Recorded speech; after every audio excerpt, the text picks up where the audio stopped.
Hello Bristers, gue cuma mau ngingetin, jangan lupa subscribe YouTube gue, nyalain notifikasi belnya nih di sini, dan juga follow Instagram gue, linknya ada di sini. Biar kalian selalu update dengan apa yang terjadi di channel gue sama Instagram gue. So, happy watching, enjoy, bye-bye. Hello Bristers, balik lagi sama gue AP alias Albert Putra di Ruang Jeda.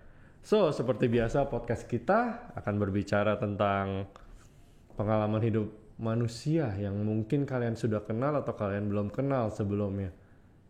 Hari ini kita kedatangan Ko Dani. Halo Ko, welcome. Thank you banget udah diundang. Thank you banget udah datang. So, Bristers, kalau kalian yang suka ekonomi soal deduitan, ini pakarnya nih di depan gua nih. Kayaknya semua orang suka duit ya. Suka duit tapi nggak ada yang nggak suka duit. Tapi susah nyarinya kok. Pada males nyarinya kayaknya. Pada males nyari. Iya. So, Bristers, Ko Dani ini nama lengkapnya Ko Dani Sutradewa. Iya. Bener ya, Sutradewa Iya, kan? Betul. Ko Dani ini seorang venture capitalist. Keren nggak namanya? Venture capitalist. Kok boleh nggak jelasin ke Bristers? Sekalian nih, Koko kenalan. Iya. Nama Koko siapa? Koko ngapain aja, lagi sibuk apa, sama jelasin venture capitalist itu. Iya. Iya mungkin bagi teman-teman yang lagi nonton Podcast atau YouTube ini, nama gue Dani Sutradewa. Bagi yang belum kenal gue ya hidup gue seputarannya finance. Ya jadi dari semenjak gue lulus dari kuliah gue juga jurusannya economics. Jadi begitu gue balik dari sana gue sempat kerja ya. Jadi gue sempat kerja di salah satu perusahaan Big Four accounting firm di Indonesia. Wow. Ya habis itu nggak lama dari sana gue keluar, gue mulai bangun consulting firm sendiri. Ya jadi namanya investment banking firm lah. Ini ya investment banking advisory firm sendiri. Namanya TGS Partners. Nah di sana kita bangun semua itu nggak ada modal. Ya jadi kita bantu untuk advice company ya untuk mereka kita carikan financing, funding, cariin uang lah untuk mereka. Yeah. Kemudian nggak lama kemudian bareng-bareng sama partner-partner gue yang lain ya, Bong Chandra, Andika Storo Putra, Vincentius, kita bentuk Salt Ventures ya. Jadi kurang lebih highlightnya kayak begitu bro. Oke, jadi awal mulanya memang sempat pengalaman kerja dulu ya. Sempat kerja dulu gue. Habis itu udah belajar, udah merasa udah memberanikan diri lah ya. Terus membuka perusahaan sendiri, perusahaan consulting. Ya, jadi itu kan consulting itu kan perusahaan yang nggak pakai modal bro. Ya betul, jasa lah ya jatuhnya. Modalnya cuman otak, dengkul sama cuap.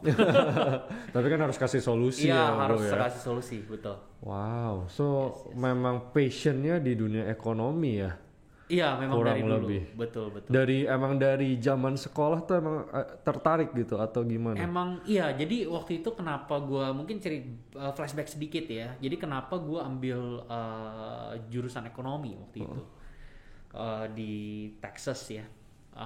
Jadi memang gue ada rasa keingintahuan gue untuk mengetahui bagaimana dunia ini tuh bekerja ya, how the world works. Nah, cara mengetahui dunia ini bekerja ya sebenarnya bisa dipelajari kalau misalkan lu belajar ekonomi sama politik, sebetulnya itu. Karena yang mengatur dunia ini, bagaimana cara dunia ini bekerja, uang ini ngalir kemana, itu kan sebetulnya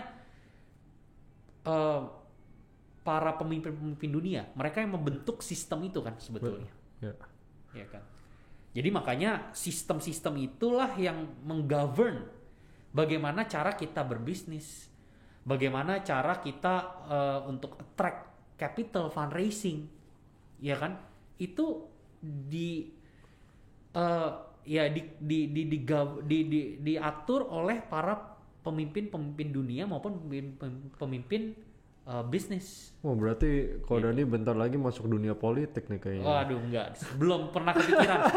Karena gue masih ya belum pernah kepikiran untuk masuk ke sana gitu ya. Oke, tapi memang setuju sih kok emang seputar ya ujungnya ekonomi Iya. akan nyambung ke segala Politik, hal karena emang itu yang ya kita bicara aja ekonomi.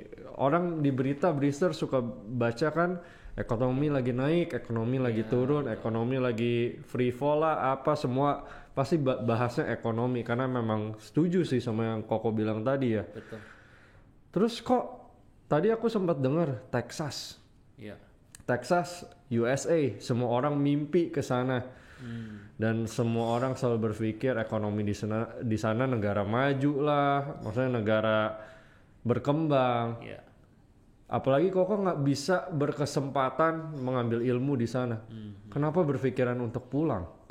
Oh, oke. Jadi it's a good question ya. Jadi pas gua kesana itu pas tahun 2007. 2007, 2008 itu Amerika tuh krisis gede banget ya kan di sana. Global financial crisis. Dan pas gue di sana, gue ada di pusaran krisis itu tuh sebetulnya. Karena kan gue lagi sekolah di US. Secara nggak langsung 2008. jadi murah-murah dong di sana. Nggak murah juga sih. Ya lebih kepada yang gue rasakan di sana. Gue merasa nggak ada perubahan apa-apa.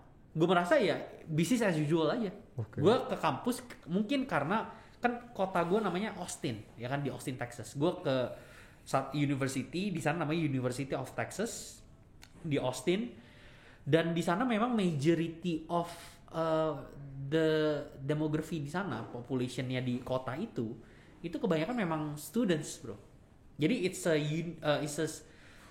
university town lah gitu. Jadi satu kota itu mungkin bisa dibilang 30%, 40% tuh student semua. Jadi pada saat gue kesana itu bukan kayak New York. Mungkin kalau gue di New York mungkin gue kerasa banget tuh. Banyak pengangguran, banyak apa kan. Tapi karena gue di Austin, gue pas kesana gue lihat gue ngelakuin aktivitas gue sehari-hari as a student ya biasa aja. Nggak kelihatan kayak ada krisis. Ya karena semua orang bilang paling mahal New York ya. Paling untuk dan itu kan financial ya.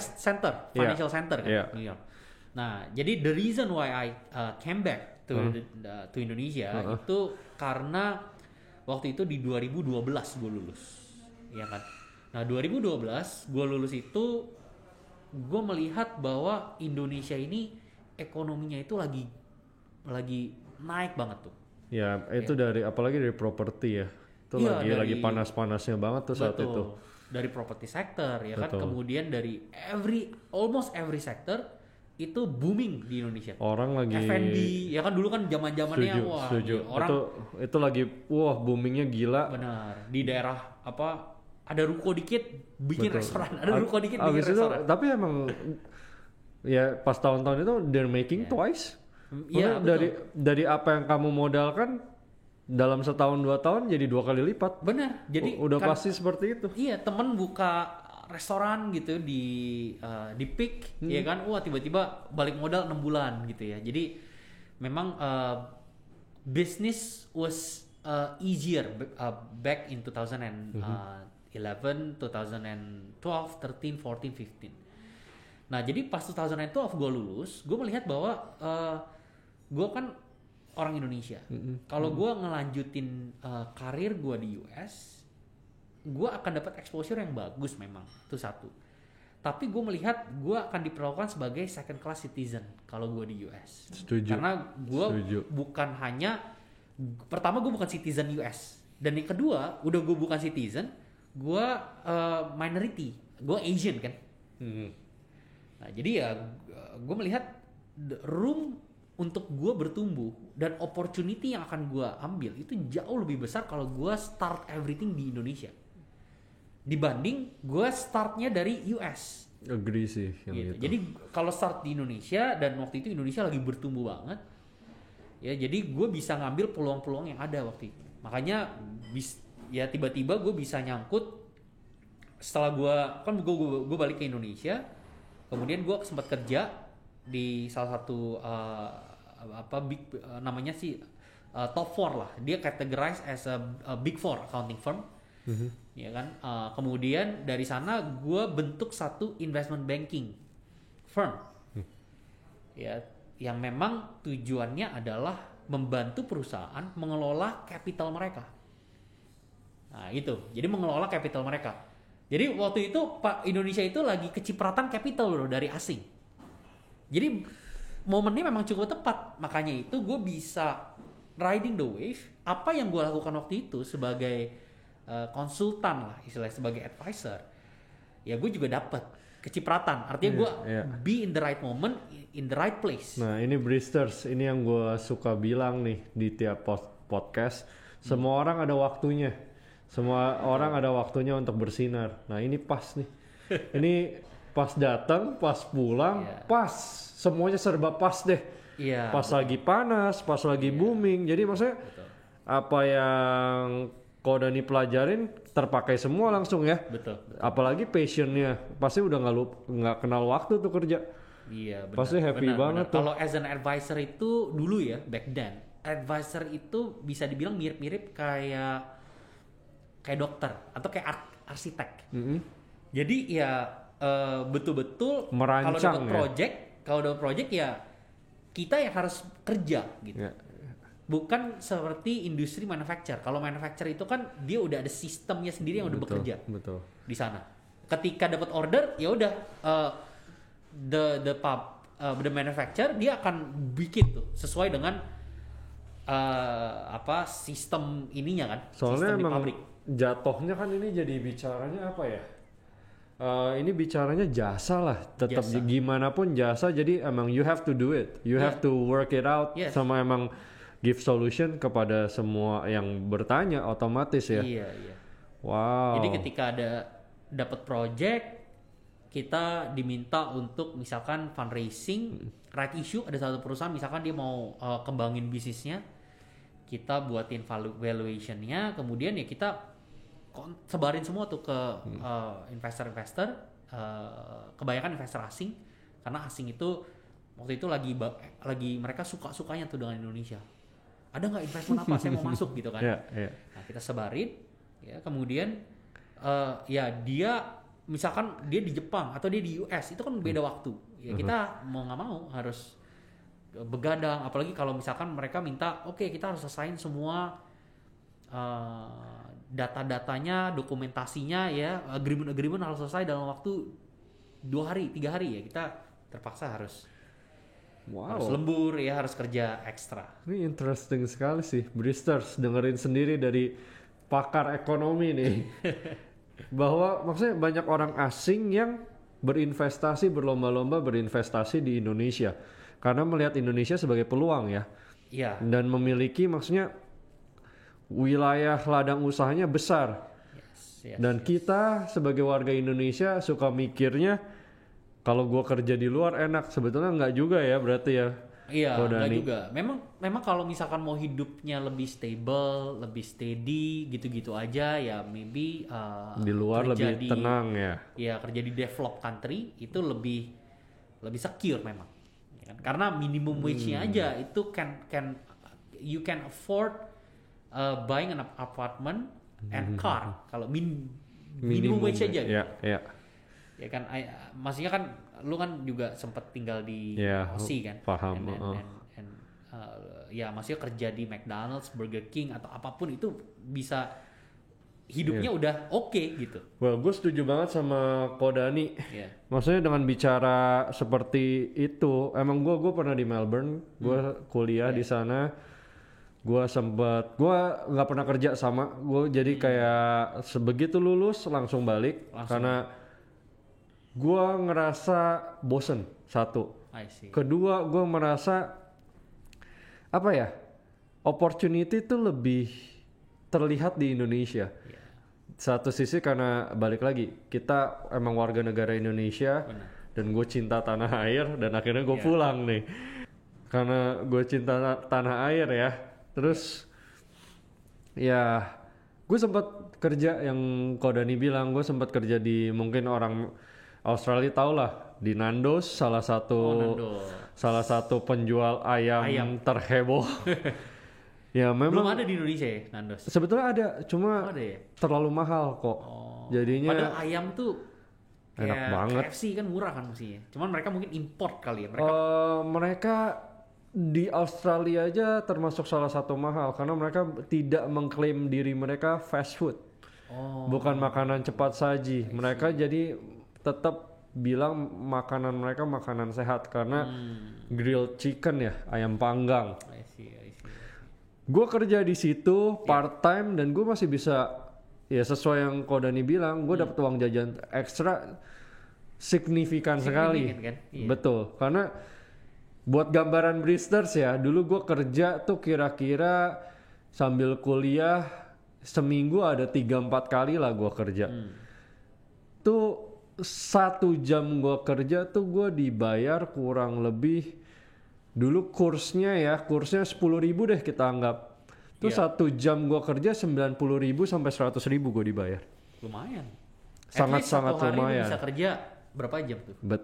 Gue kerja dibatasin seminggu 20 jam. 20 jam. Tapi sudah terhitung 20 jam kali 100.000 bisa di 2 juta. ya bisa 20 di jam 4 juta ya berarti ya. kurang lebih Kayak 100.000 2 juta. ya 2 juta doang. 2 juta tapi kan seminggu. Betul. Itu gue panggang ayam aja. Cuma kedengerannya gede di rupiah. Cuma kalian hidupnya di mana? Itu yang harus kalian pikir. Kalian hidup di negara orang dengan biaya di negara orang. Jangan lupa hal itu. Benar. Itu yang kadang orang suka, kan enak kerja di sana, gajinya gede, bisa sampai 30-40 juta. Iya, emang gede. Cuma kalian sekali makan di sana tuh $10. Iya, betul. Jadi sama aja, kecuali kalian dapat gajinya di luar, tapi biaya hidupnya Indonesia. Enak Itu beda ceritanya. Kalau kalian mau seperti itu jadi expat. Iya. Udah paling bener jadi expat. Paling benar kayak gitu. Karena gaji luar tapi Betul. Itu kayak temen gue ada satu Ada expat.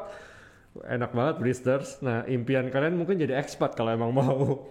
Cuma kayak ya berjuang lah. Nggak ada yang tahu, opportunity semua orang berbeda-beda. Yes. So Kodani tadi udah sedikit bahas tentang masukin modal investasi dari asing. Iya. Ini waktu itu kan Kodani nih aku lihat pecah rekor nih, sempat masukin investor juga ya. Iya, ada beberapa sih. Jadi kan itu di TGS Partners yang advisory firm yang gue jalankan itu kan itu sampai sekarang berarti udah hampir 8 tahunan ya. Ya over the course of 8 years itu ya gue masukin beberapa investor untuk klien-klien gue. Tuh rasanya gimana sih kok? Maksudnya begitu sign the deal tuh rasanya gimana sih? Wah, happy banget karena kan it's a long process. Itu bukan kayak kita jualan barang gitu. Betul. Yang dimana tiap hari jual 1 atau jual 2 atau jual 100 ya, bukan kayak gitu.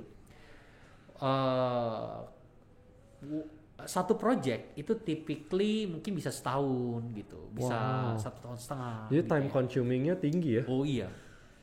Karena kan it's not itu maksudnya masukin kayak 10 juta, 20 juta US ya, 30 juta US itu suatu hal yang memang, dan maksudnya investment prosesnya ketika investor dia mau investasi di satu perusahaan, apalagi perusahaannya private ya.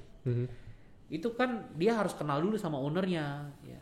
Dia harus cek dulu company-nya ini bener atau enggak. Kalau misalkan dia masuk tapi company-nya banyak masalah, uangnya kan juga stuck di sana. Ya, jadi itu it's a long process. Jadi begitu once signing and deal, ya itu happy banget lah.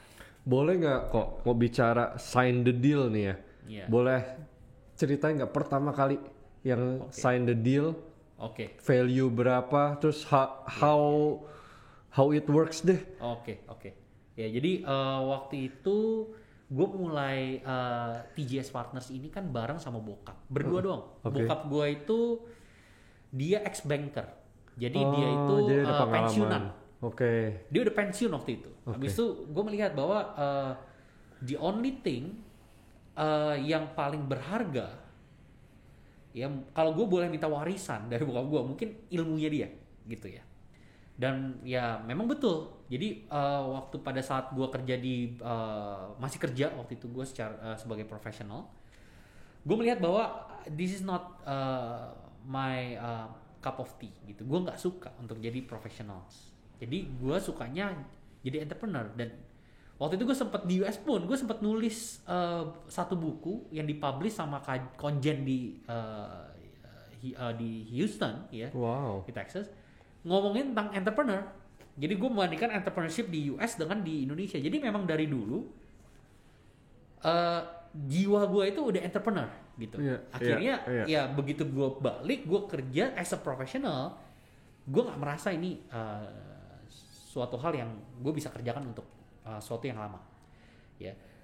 Anyway, gue ngomong di sini bukan berarti profesional itu salah, nggak juga gitu. Profesional itu is the right thing to go juga kalau memang itu cocok buat teman-teman yang lagi dengerin di sini.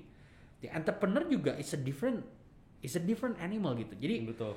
kita kalau menjadi entrepreneur ya itu punya traits yang spesifik, iya kan? Yang dimana traits itu mungkin nggak bisa dipakai kalau di dunia profesional. Begitu juga sebaliknya gitu. Jadi orang yang suka risk taking, yang benar-benar suka ideas, innovate dan lain sebagainya. Nah itu mungkin bisa jadi entrepreneur. Ya, Bristers. Ya. Yang dimaksud sama Kodani pada intinya hidup tuh kalau di dunia pekerjaan pilihannya ada dua, mau jadi entrepreneur atau jadi profesional. Kalau profesional ya lebih secure, lebih tenang, tapi life is flat. Kurang lebih begitu. Karena ya rutinitasnya akan sama. Ya. Nah, kalau sebagai entrepreneur, kemungkinan life is a roller coaster, life is never flat. Ya. Karena ya paling kelihatan mungkin dampaknya di COVID ini ya. Benar. Banyak sekali yang kena imbasnya dan ya Bristers bisa menilai sendirilah di rumah. Benar. Banyak banget perusahaan yang ya amit-amit kolaps. Benar. Dan memang according to the research, entrepreneur itu twice atau 3 times as more stressful dibanding dengan profesional. Pasti. According to the research. Ya karena mereka mikirinnya kan banyak. Betul. Tapi mikirin karyawan, mikir apa, apalagi mereka perusahaan yang memang didirikan sendiri gitu ya. Tuh. Nggak ada temennya. Setuju sih itu. Ya. Tapi ya apa yang kita pertaruhkan ya, tapi kan rewardnya juga ada. Benar. Pasti. Jadi emang kalian mau stres tinggi tapi ya pasti rewardnya juga menjanjikan, nggak mungkin nggak setimpal lah ya. Betul. Wow. Iya. Jadi tadi balik lagi pertanyaan yang tadi ditanyain itu the first deal, Yes, the first yes. deal that I made. Waktu itu berdua sama bokap gue. Setahun pertama gue nggak ngerti apa-apa bro soal dunia finance karena apa yang gue pelajari di university itu nggak applicable in the real world situation karena beda gitu bro. Kalau lu cuman baca buku tentang how to swim dan lu tiba-tiba dicemplungin ke air, lu bakal kelabakan kan. Lu harus benar-benar nyemplung ke air untuk bisa tahu bagaimana cara berenang. Nggak bisa cuma dari baca buku. Ini setuju banget. Nggak semuanya nggak bisa teori doang. Iya, Teori tertulis dengan indahnya. Tapi pas praktek, lu kalau semuanya bisa dengan membaca langsung terjadi, wah semua orang pintar di dunia ini. Tapi praktek memang harus dan kalian harus berani melakukannya, Bristers. Yes. Oke, lanjut lagi kok. Jadi gue waktu itu setahun pertama gue betul-betul dari pagi sampai malam. Pagi itu gue selalu ikut meeting, ya ketemu potential clients kita. Owner pabrik inilah, kemudian ownernya perusahaan inilah, perusahaan macam-macam. Ya jadi kita ketemu tuh semua. Kita tawarin jasa kita. Awal-awalnya kita tawarin jasa kita itu for free karena orang belum ada semacam trust yang tinggi dan dia menghargai apa yang kita lakukan. Orang belum merasakan itu. Ya akhirnya kita give it for free. Setahun pertama itu gue belajar finance itu ya banyak tuh ya. Jadi di sini kalau misalkan teman-teman yang memang suka tentang finance, ya banyak istilah-istilah yang itu harus dipelajari. Itu bahasa baru ya, seperti misalkan IRR ya, seperti misalkan valuation ya kan, dan lain sebagainya ya. Jadi banyak hal-hal jargon-jargon yang gue betul-betul pelajari setahun pertama. Kemudian di 1 tahun pertama itu adalah masa pembelajaran gue yang betul-betul paling ini banget ya, learning curve gue tuh paling tinggi banget tuh pada saat setahun pertama.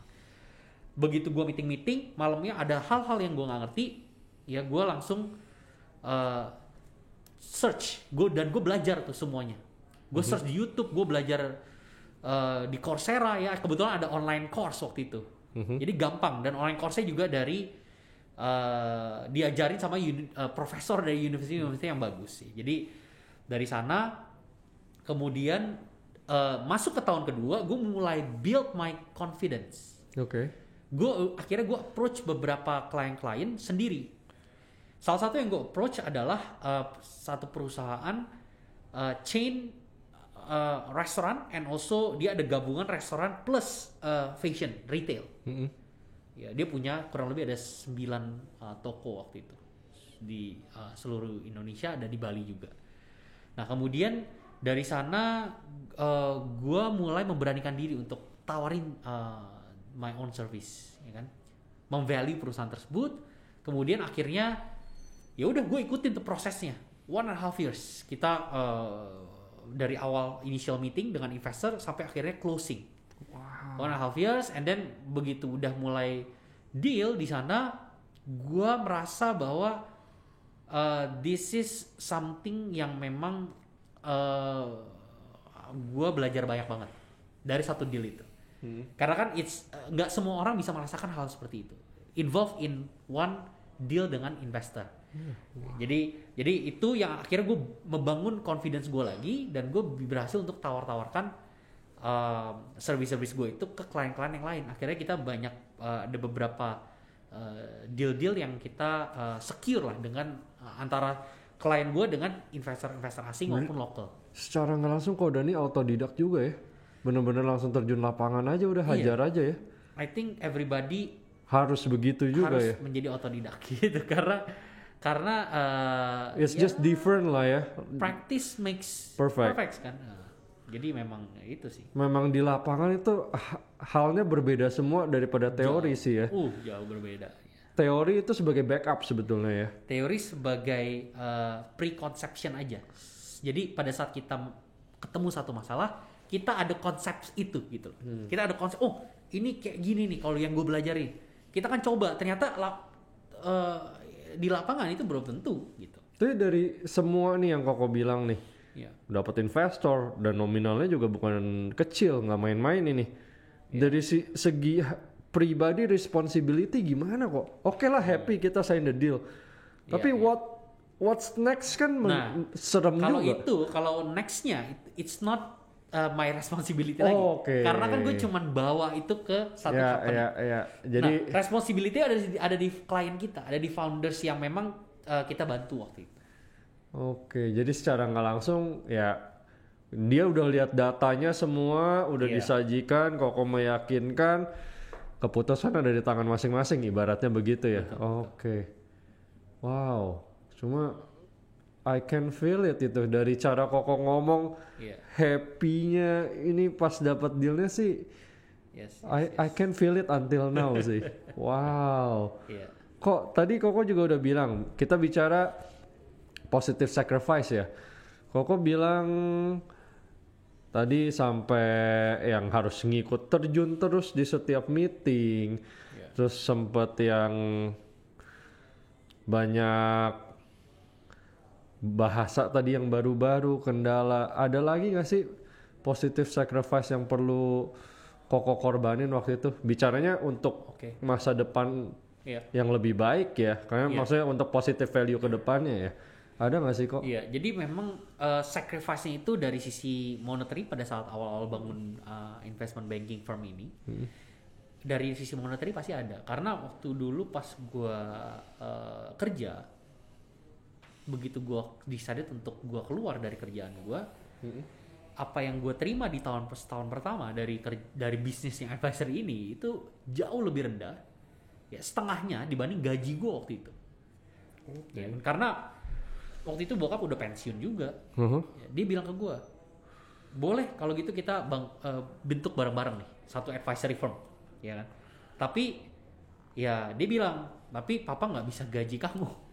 Kalau mau kamu dapat uangnya bareng-bareng sama dari klien kita ini. Kita minta proyek sama dia, dapat income itu ya kita bagi.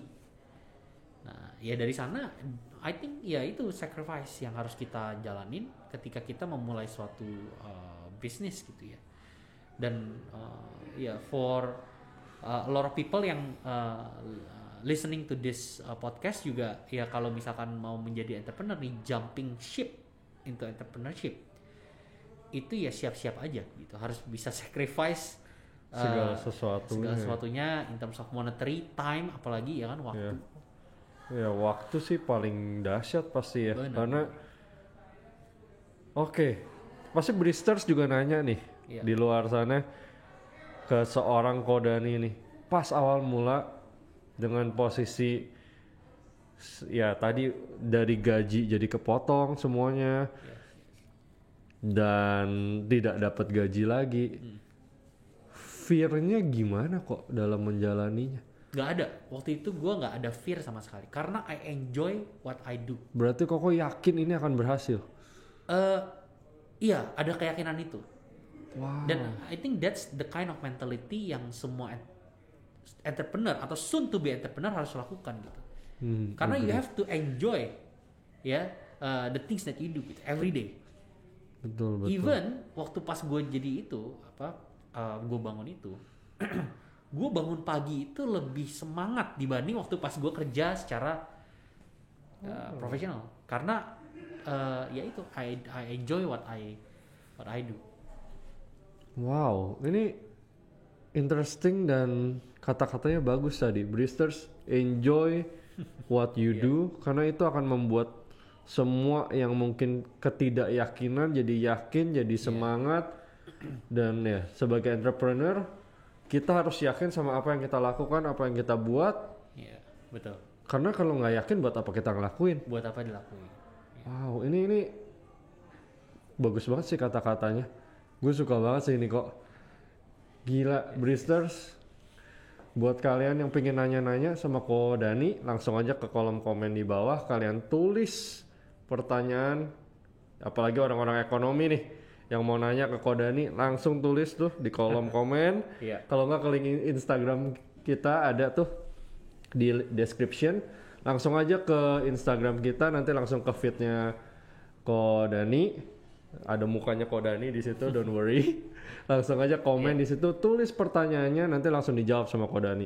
Nanti Ko Dani akan bantu. Nanti misalnya banyak banget nih pertanyaannya, kita bikin podcast lagi lah ya Ko Dani ya. Oh iya. Maksudnya biar bisa menjawab semuanya nih.